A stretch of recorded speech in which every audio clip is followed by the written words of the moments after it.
Zay ny amin'iny fa eo amin'ny fiara-miasan'ny Madagasikara amin'ny firenena vahiny miamafy ny fiara-miasa eo amin'ny Zandary pirenena malagasy ny sinoa amin'ny alalan'ny masivony izay miasa sy monina eto Madagasikara.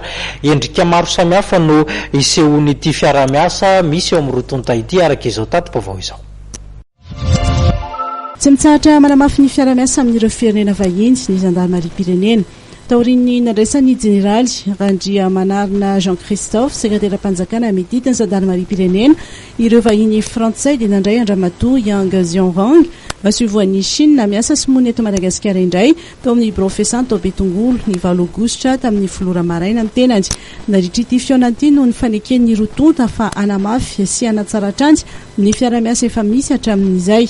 Milaza ramatoa masivo fa itoetrano io fiara-miasa io amin'ny lafiny maro mba hanatsarana ny asan'ny Zandary nisy ihany koa ny fangatahany manokana amin'ny fiarovany ireo teratany sinoa mampiasa vola sy monina eto Madagasikara. Efa betsaka ho izy ireo zava-bitany firenena sinoa ho an'ny Zandary malagasy ka mbola hitoetrano izany amin'ny lafiny fampiofanana ireo Zandary ho an'ny Chine sy ny eto an-toerana etsindariny ihany koa ireo fampitaovana maro samihafa.